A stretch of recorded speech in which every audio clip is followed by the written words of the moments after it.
I bought the wrong iPad. At least that's what everyone on YouTube told me. Everyone said I should buy the Pro. Bigger screen, better display, better refresh rate. It is more premium. But after traveling with this iPad for weeks, I realized something surprising. I think I made the right choice.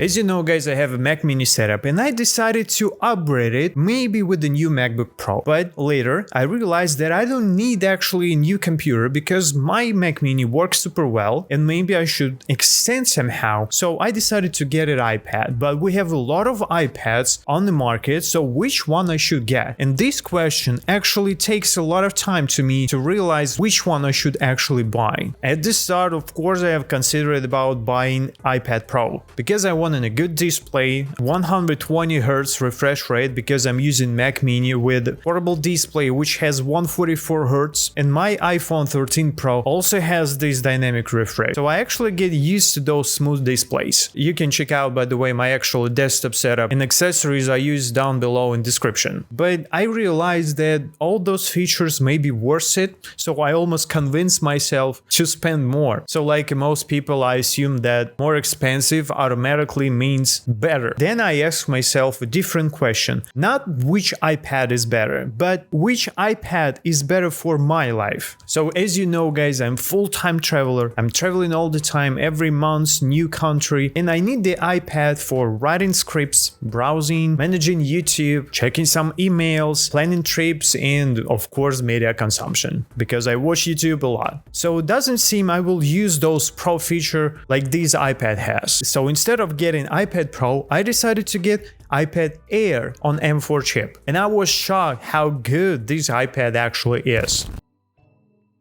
So the first reason is weight. It's not heavy, it's super easy to carry it every day. I'm not using those iPad cases which weigh a lot. I have just simple glass protector and that's it. Super light, super compact and comfortable to use anywhere. The second reason is portability. It's super easy to carry with you. It fits in any backpack. You can get it on the plane and watch some movies because it's not convenient to use MacBooks on the plane because of the lack of space. Of course, battery. I use my iPad pretty often and battery actually lasts so long. I charge my iPad every day, every morning, and it lasts for the whole day. Especially if you'll be using low power mode, which even more extends your battery life. Of course, the price of the iPad Air much pleasant than price of the iPad Pro. iPad Pro will double the price.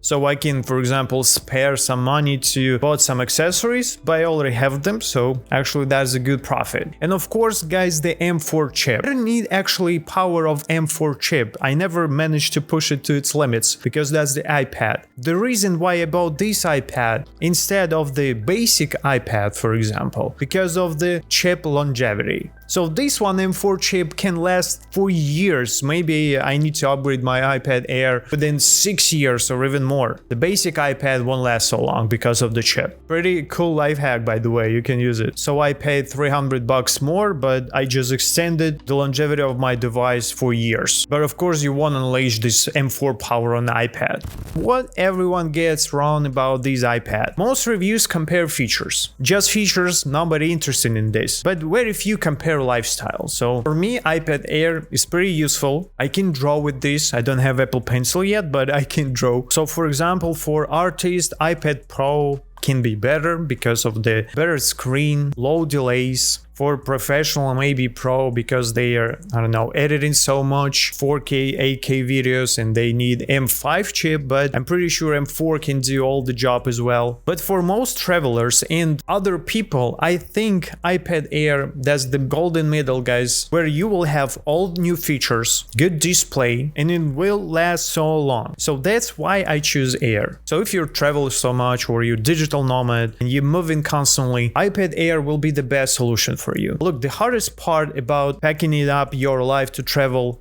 isn't picking the right gear. It's the fear of the unknown. If you're stressed about finding the right Airbnb, fast Wi-Fi, or just how to work remotely, I share my personal apartment logs, travel guides, and my custom Notion template over my $5 Patreon. The link is down below.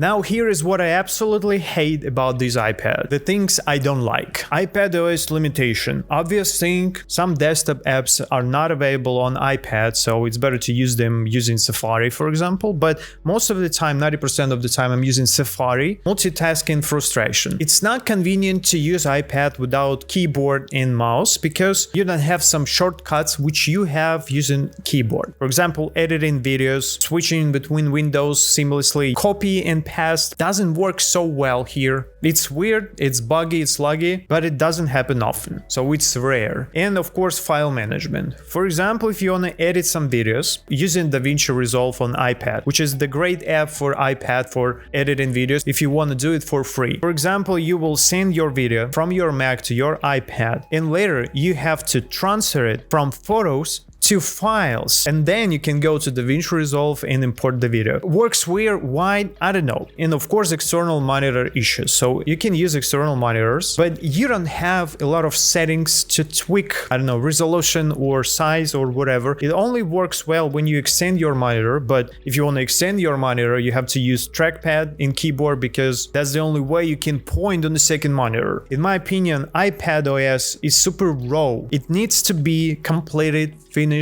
and polished. For now, it is what it is. The real reason I'm glad I bought the wrong iPad, because iPad on paper will not be the same iPad in real life. So a lot of features iPad Pro has you won't use, or you already have them in iPad Air. So the iPad Pro might be the better iPad, but for the way I work, travel, and create, the iPad Air was the better choice. Write down in comments which iPad you're using right now.